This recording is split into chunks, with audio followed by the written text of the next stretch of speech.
আসসালামু আলাইকুম সবাইকে। আমি ইসমাম আহমেদ। বর্তমানে পড়ালেখা করছি স্যার সলিমুল্লাহ মেডিকেল কলেজ, ঢাকাতে।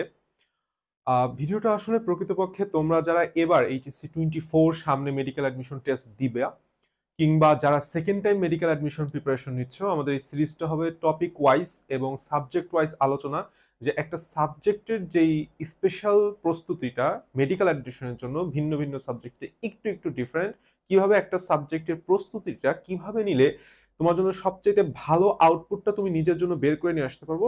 পারবো আমরা, পারবো তুমি, পারবা, সেটাই আমাদের আলোচনা হবে আজকে বিষয়। আজকে আমরা মেডিকেল বায়োলজির যে টপিকটা, অর্থাৎ বায়োলজির যে 30 মার্কটা, এই 30 মার্কটা নিয়ে আমরা একটা বিস্তারিত আলোচনা করব, যে কিভাবে 30-এ 30 তোমার টোটালটা তুলতে পারবা। এখন এইখানে কিছু স্টেপ আছে, সেই স্টেপগুলো আমাকে ফলো করতে হবে। সবার প্রথমে যারা মেডিকেল প্রস্তুতি নিতেছো, তোমার ফার্স্ট কথাটা হইতেছে যে আমাদের 1 নাম্বার টপিকটা হচ্ছে আমাদের বই। ভাইয়া, তোমার যদি বই, তুমি সবাই জানো সেই ছোটবেলা থেকে আমরা ক্লাস 11-12 থেকে যেটা পড়ে আসতেছি, আমাদের এখানেও সেটা পড়তে হবে। মেইন বুক হচ্ছে আমাদের হাসান হাসান এবং এর সাথে হচ্ছে আমাদের আজমল। তো বেশিরভাগ স্টুডেন্টই বর্তমানের যেই সিলেবাসটা, যে বিশেষ করে 21-22-23 সেশনে এক্সট্রা রাইটার থেকে প্রশ্ন আসছে বলে এরা মনে করতেছে যে না, হাসান আজমল শুধু পড়লে এনাফ না। ভাই, ফার্স্ট অফ অল তুমি এই জিনিসটা মাথার মধ্যে ঢুকাও। তোমার মনে হাত দিয়ে এটা বলতে পারবা, বুকে হাত দিয়ে বলতে পারবা যে তোমার হাসান এবং আজমল ফুল সিলেবাস যেটা, টোটাল টোটাল কয়টা অধ্যায়? টোটাল 24টা অধ্যায়। 24টা অধ্যায় তোমার শেষ হয়েছে সুন্দর করে। তোমার 1 নাম্বার কাজ হচ্ছে 24টা অধ্যায় ফুল সিলেবাস মেডিকেল স্টাইলে হাসান স্যার এবং আজমল স্যার খুব সুন্দর করে কমপ্লিট করা। এটা হচ্ছে তোমার 1 নাম্বার কাজ। এটা হচ্ছে তোমার 1 নাম্বার কাজ। তোমাকে first of all full syllabus পড়তে হবে। কোথা থেকে? অবশ্যই হাসান স্যার এবং আজমল স্যারের থেকে। তুমি যদি হাসান স্যার এবং আজমল স্যার খুব ভালো করে ফুল সিলেবাস কমপ্লিট করতে পারো, trust me man, you will get 25 out of 30। 25 out of 30, এটা তুমি শিওর থাকো। বাকি 5টা প্রশ্নের কথা আমি পরে যাচ্ছি। তাহলে 1 নাম্বার কাজ কি? ফুল সিলেবাস পড়া। কোথা থেকে? হাসান এবং আজমল স্যারের বই থেকে, মেডিকেল স্টাইলে একদম পুঙ্খানুপুঙ্খ ভাবে। অর্থাৎ হাসান স্যার এবং আজমল স্যারের থেকে কোনো প্রশ্নে তুমি যেন পরীক্ষার হলে আটকায় না যাও। এরপরে আমরা আসি, সেটা হচ্ছে ঠিক আছে ভাইয়া, তাহলে এই যে পড়ালেখার তাহলে প্রসেসটা একটু বলেন, পড়ালেখার প্রসেসটা কিভাবে হবে? পড়ালেখার প্রসেসটা আপনি বলতেছেন যে হাসান স্যার আজমল স্যার ভালো করে পড়তে হবে, সেটা আমিও জানি, কিন্তু পড়বোটা কিভাবে? 1 নাম্বার কাজ তোমাকে ফার্স্ট অফ অল, 1 নাম্বার কাজ সেটা হচ্ছে কোশ্চেন অ্যানালাইসিস করতে হবে। অলরেডি বললাম তোমার প্রায় 1 সপ্তাহ 2 সপ্তাহ চলে গেছে। অ্যাডমিশন সিজনের টাইমের 1 সপ্তাহ 2 সপ্তাহ অলরেডি গন। তার মানে তোমার এতক্ষণেও তুমি যদি প্রশ্ন অ্যানালাইসিস না করে থাকো, তোমার একটা ফার্স্টেই অধ্যায় ভিত্তিক যে কোশ্চেন ব্যাংকটা আছে, সেই অধ্যায় ভিত্তিক কোশ্চেন ব্যাংকটা নিয়ে বসতে হবে। অধ্যায় ভিত্তিক কোশ্চেন ব্যাংক টোটাল 24টা অধ্যায়। আমরা ধরো প্রতিদিন 8টা অধ্যায় করলে আমাদের 3 দিন লাগবে, আমাদের 3 days লাগবে, 3টা দিন। এই 3টা দিনে প্রত্যেকটা অধ্যায়ের প্রত্যেকটা কিসের পার চ্যাপ্টার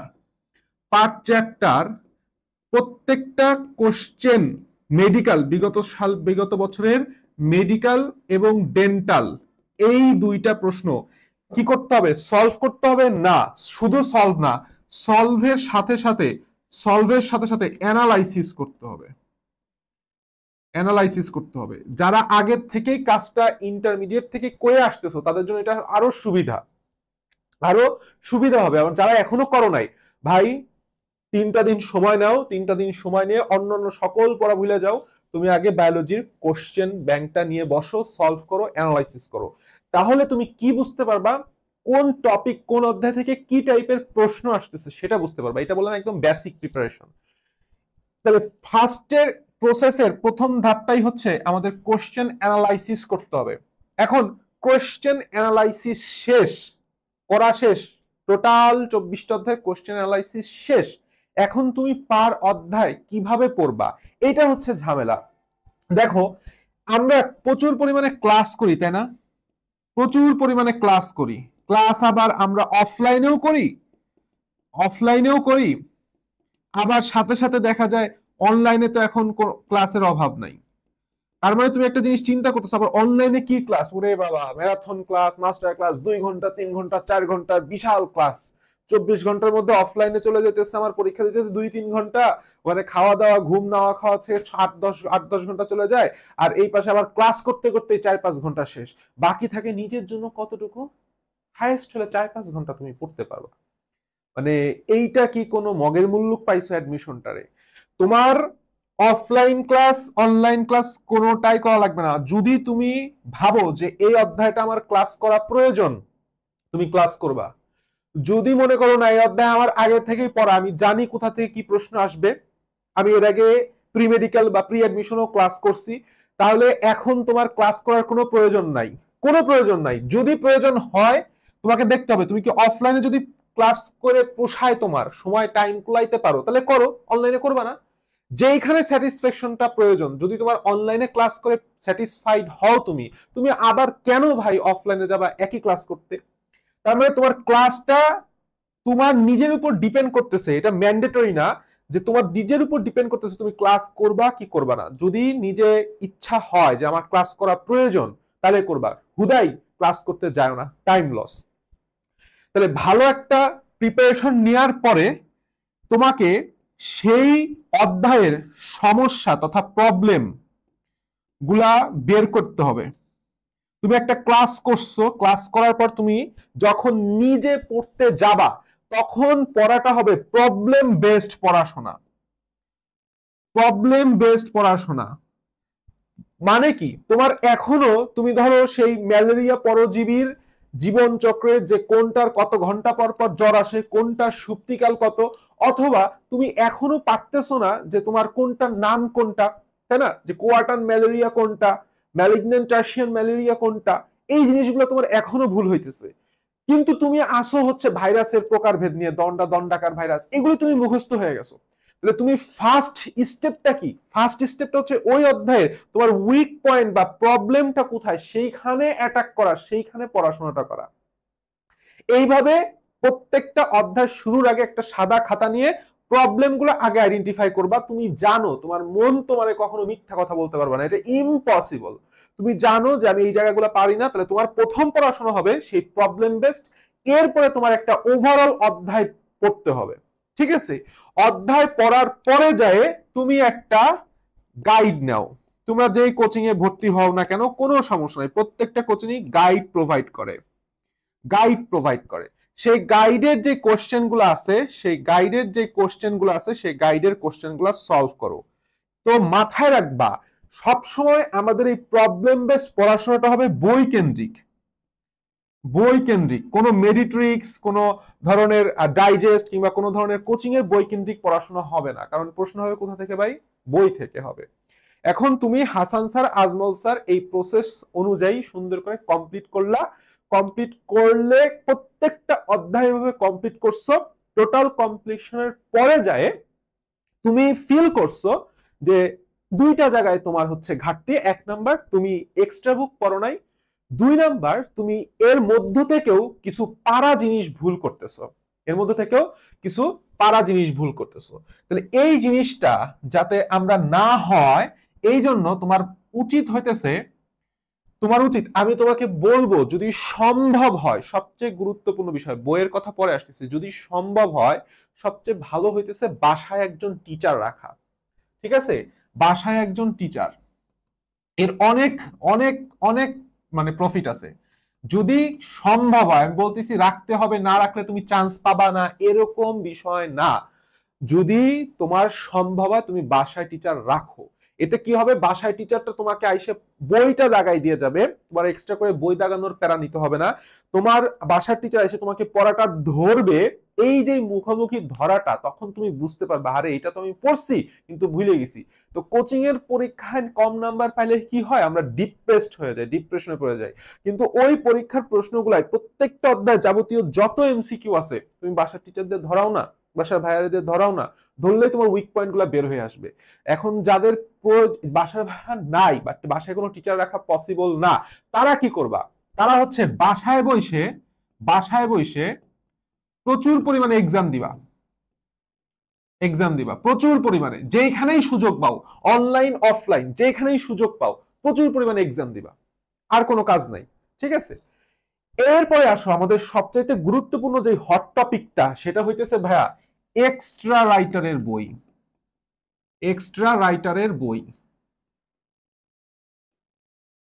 এক্সট্রা রাইটার, তাহলে এক্সট্রা রাইটার আমাদের কি পড়তে হবে? ফার্স্ট অফ অল আসো বোটানির জন্য আমরা ফলো করব হচ্ছে ফার্স্টে আলিম স্যার, এবং সাথে সাথে আলিম স্যারের পরে আজিবুর স্যার। আচ্ছা, আর বোটানির পরে হচ্ছে জুওলজির জন্য আমরা ফলো করব হচ্ছে ফার্স্টে আলিম স্যার, এরপরে হচ্ছে মাজেদা ম্যাডাম। এখন তোমার মাথায় আকাশ ভাঙে পড়তে পারে যে ভাই একটা বই পড়াশোনার টাইম এখন নাই, বিশেষ করে যারা ইন্টারমিডিয়েটে শুধুমাত্র শর্ট সিলেবাস পড়ছো, এখনো ফুল সিলেবাস কমপ্লিটই করতে পারো নাই, তাদের জন্য এইটা আর একটা মানে কি বলবো, খাওয়ার উপর বিষ ফোড়া টাইপের হয়ে যায়। তোমাকে সুন্দর করে একটা বুঝাই দিই, একটা পয়েন্ট বুঝাই দিই। দেখো, এক্সট্রা রাইটারের কি পড়বো? এক্সট্রা ইনফো পড়বো। তোমাকে পুরা বই পড়তে বলি নাই আমি। এই যে একটা টপিক ধরো, কোষ ও কোষের গঠন, কোষ ও কোষের গঠন, তাই না? কোষের অঙ্গাণু। আচ্ছা, তোমার কোষ গঠন ছোট একটা ধরি, কোষ বিভাজন ছোট একটা অধ্যায়। তাহলে এই অধ্যায়টা তুমি কিভাবে পড়বা? ওই আগের প্রসেস অনুযায়ী পড়লা। ফার্স্টে তুমি হচ্ছে কোশ্চেন ব্যাংক অ্যানালাইসিস করলা, যে এই অধ্যায়টা কিরকম প্রশ্ন আসে। এরপরে তুমি একটা ক্লাস করলা, ক্লাসের পরে তুমি একটা কি করতেছো, প্রবলেম বেসড যে পড়াশোনা, অর্থাৎ হাসান স্যারের বইটা তুমি পড়লা। হাসান স্যারের বই এ টু জেড পড়াশোনা করব। কিভাবে পড়াশোনা করব? প্রবলেম বেসড পড়াশোনা। আচ্ছা, ভালো কথা। এরপরে যাই লাস্ট স্টেপে তুমি হচ্ছে এক্সট্রা বুক নিয়ে বসলা, অর্থাৎ আলিম স্যার আর আজিবুর স্যার নিয়ে বসলা। তাহলে তোমার এতে তো তোমার 100%-এর মধ্যে 90% পড়া হয়ে গেছে। এক্সট্রা যেই 10% ইনফোটা আছে এই আলিম স্যারের মধ্যে, সেই আলিম স্যারের মধ্যে এক্সট্রা ইনফোগুলা তোমাকে দাগায় ফেলতে হবে 1 ঘন্টার মধ্যে বই নিয়ে। জাস্ট চোখ বুলাবা, কোথায় কোথায় এক্সট্রা ইনফোগুলা পাইছো সেই এক্সট্রা ইনফোগুলা মার্ক করে ফেললা, মার্কার দিয়ে অথবা লাল কালি দিয়ে। আর যদি বাসায় টিচার রাখে তো কোনো সমস্যা নেই, কোচিং গুলো যদি প্রোভাইড করে তারাতেও কোনো সমস্যা নেই। এখন অনলাইন প্রচুর রিসোর্স আছে, একটু খোঁজ নিলেই বের হয়ে যায়। আমি আমার ব্যাচে আমি পড়াই দিতেছি এক্সট্রা ইনফোগুলো আলাদা শীট আকারে। এখন এই এক্সট্রা গুলা পড়ার পরে তোমাকে লাস্ট যে স্টেপটা নিতে হবে সেটা হচ্ছে নিজে পরীক্ষা দেওয়া। নিজে পরীক্ষা দেওয়া। এত কিছুর পরে হইতেছে তুমি বলতে পারো you are fully prepared for one chapter. এইভাবে প্রত্যেকটা সাবজেক্টের প্রত্যেকটা চ্যাপ্টার তোমাকে পড়তে হবে, ইনক্লুডিং বায়োলজির বেলায়। বায়োলজিতে এটা মাস্ট, ম্যান্ডেটরি, অবশ্যই করতে হবে। তাহলে তুমি বলো, তোমার কোশ্চেন অ্যানালাইসিস, তোমার নিজের পড়া, তোমার এক্সট্রা বুক পড়া, তোমার নিজে পরীক্ষা দেওয়া, এত টাইমে তুমি যত নিজে পড়বা, আমি বারবার বলতেছি, যত নিজে পড়বা,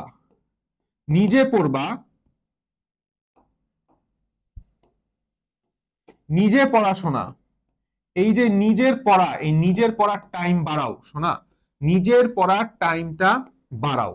এইটা যদি তুমি না করো, তুমি যত বড় কোচিং এই হও না কেন, 10-12টা কোচিং বাইটে খাওয়াইলেও তুমি কখনো চান্স পাবা না। ঠিক আছে, আমার যখন আমি ফার্স্ট টাইমে পরীক্ষা দিই, আমার মার্ক আসে 79.75, আসে সলিমুল্লাহ মেডিকেল। 0.25 মার্কের জন্য বলে আমার ডিএমসি আসে না। আমি সেকেন্ড টাইম আবার পরীক্ষা দিলাম ডিএমসির জন্য, আমার মার্ক আসলো 85.5, সেখান থেকে আবার 7.5 কেটে গেল, মার্ক ডিএমসি হলো না। কিন্তু এই যে নাম্বারের ডিফারেন্সটা, কোথায় 79.75 আর কোথায় 85.5, এটা ডিফারেন্সটা কেন করছিল জানো? এটা হচ্ছে আমি নিজে যখন সেকেন্ড টাইম প্রিপারেশন দিই কোনো কোচিং টোচিং করি না। তোমার আমি বলতেছি না কোচিং করো না, অবশ্যই কোচিং জরুরি। তোমার সেখানকার কন্টেন্ট গুলা, কোচিং এর ক্লাস গুলা, কোচিং এর বইগুলা তোমার জন্য জরুরি, বিশেষ করে পরীক্ষাগুলো তোমার জন্য অবশ্যই অবশ্যই জরুরি। কিন্তু তার মানে এই না যে তোমার মেইন ফোকাস তোমার নিজের পড়া থেকে তুমি আলাদা হয়ে যাও। তাহলে আমি তোমাকে বিষয়টা সুন্দর করে একটু জাস্ট রিক্যাপ করে দিই যে বায়োলজি কিভাবে পড়বো আমরা। একটা বায়োলজি এই স্টেপগুলা ফলো করলে আমি গ্যারান্টি দিতে পারি একজন তার নিজের সর্বোচ্চ আউটপুট বের করে আসতে পারবে। প্রথমে প্রতিটা অধ্যায়ের কি করতে হবে, কোশ্চেন ব্যাংক নিয়ে বসতে হবে। কোশ্চেন ব্যাংক তার কি করতে হবে, অ্যানালাইসিস করতে হবে, এইটার কোনো বিকল্প নাই।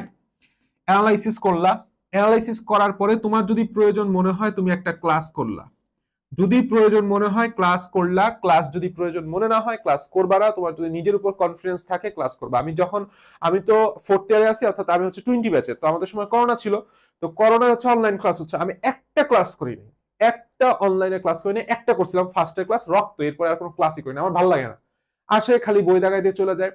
বই দাগানোর জন্য কি পড়াশোনা, আমার তো প্রবলেম নিয়ে সলভ, আমি তো জানি যে এটা আসবে ভাই। আমি তো সেই সেকেন্ড ইয়ার থেকেই প্রিপারেশন নিতেছি মেডিকেলের, আমি তো জানি এই জায়গাগুলো ইম্পর্টেন্ট, কিন্তু এটা তো আমার মুখস্থ হচ্ছে না, আমি তো মুখস্থ করলেও ভুলে যেতেছি। এই যে সমস্যাগুলোর জন্য আমাকে কিসে করতে হবে, নিজে পড়তে হবে, নিজে পড়তে হবে, নিজে পড়তে হবে। ঠিক আছে, নিজে পড়তে হবে। কোনটা, প্রথমে আমরা হাসান হাসান স্যার এবং আজমল স্যার পড়বো, আজমল স্যার পড়বো। এবং সেই পড়াশোনাটা কি হবে, পড়াশোনাটা হবে পড়াশোনাটা হবে প্রবলেম বেসড, পড়াশোনাটা হবে প্রবলেম বেসড। ঠিক আছে, এইভাবে প্রবলেম বেসড পড়াশোনার পরে যায় তুমি কি করবা, এক্সট্রা রাইটারের এক্সট্রা ইনফোগুলা পড়তে হবে, এক্সট্রা বইয়ের বইয়ের